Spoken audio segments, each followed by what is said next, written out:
Hello everyone, welcome back to the English class. So today also I am here with a new topic, that is an autobiography. What is an autobiography? An autobiography is a story of a person's life written or told by that person. For example, My Experiment with Truth. It's an autobiography of Mahatma Gandhi which is written by him only. It can also be a story from the point of view of an imaginary or an inanimate object. For example, autobiography of a pet dog, of a tree, a pen, or a television. The most important thing that you need to remember is an autobiography is a story about your own life, and if you're writing a story of another person, that will become a biography. There are few tips of writing an autobiography. Let us discuss them first. It should be written in the first person. Use the first person pronoun I and we when we are referring to a person. Since an autobiography is a story of a life, so it's so obvious that it would be written in the first person. Avoid using overcomplicated language. We should not use complicated language as it gets difficult for the reader to understand. Do tell the truth. We should not write false information in the autobiography. Just write as it is and try to acknowledge your mistake.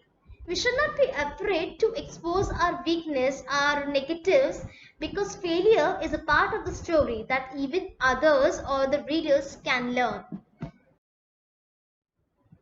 Now, what is the procedure of writing an autobiography? First of all, you need to think about what are you going to write in the autobiography and then just write down your thoughts in the form of points.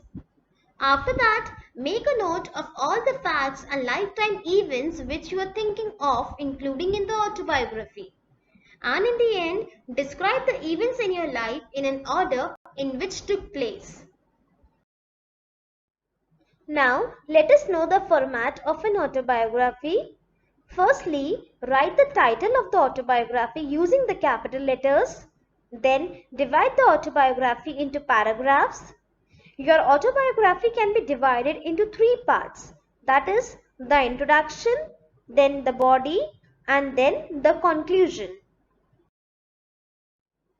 If you are writing an autobiography on yourself, you need to start it in the present, then follow it with the mention of your birth, and then develop the body. While developing the body, you need to include the following questions in it, like which adjectives can be used to describe you? What is the most memorable day of your life? What are your achievements in your life? What are your relations with your parents and other relatives? What do you like to study in school? Who influenced your personality development? What places would you like to visit and why?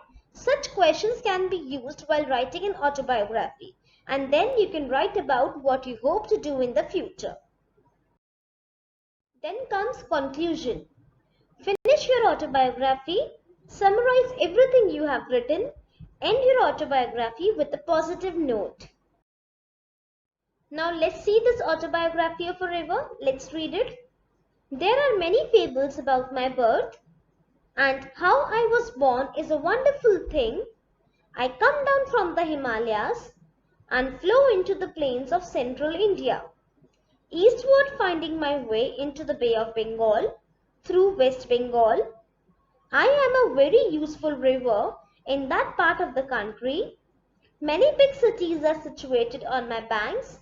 Their prosperity is entirely due to me. Also, there are many holy places on my banks. Pilgrims from all over the India come to me. They take bath in my holy waters. They thus feel that they have washed off all their sins. The fertility of the plains of central India is also due to me. These plains are also very thickly populated because I am there to give people good crops and prosperity. I flow on and meet my sister Jamuna, after which I snake my way through the plains and finally meet the Bay of Bengal. From the Himalayas to the Bay of Bengal, my life is one of the importance and usefulness. But sometimes I go mad and play havoc. When there is heavy rain or when the snow melts on the Himalayan peaks, I bring floods and cause a great loss of life and wealth. But then I try to compensate for the losses in the following years.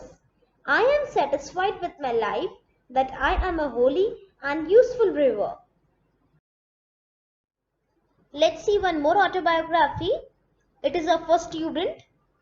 This is the most important time of my life, which I have to spend mostly in school. There is a popular saying, as we sow, so shall we reap. What we sow in school, we shall reap in the future. I am well aware of the fact that, as a student, my entire future depends on the quality of years I spent as a student.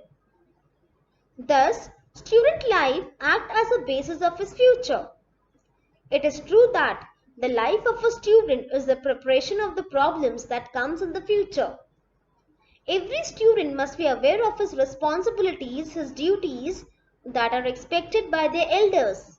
Since my early school life, I have learned good manners, good habits, discipline, etiquettes from my teachers and parents. The first thing that I have always kept in my mind is the importance of hard work, loyalty, honesty, helpful nature, dedication, and respecting my parents, elders, and teachers. I care for my time and I have always avoided wasting it. I devote maximum time to my studies, and as a good student, we all should realize that once the time is gone, it never returns. I hope you all have understood that an autobiography begins with a quote, ends with a positive note, and always include the first person. So I think by now you all must have understood how to write an autobiography. Right? In the next video, I would be coming up with a new topic. Till the time, practice it, study well and take care.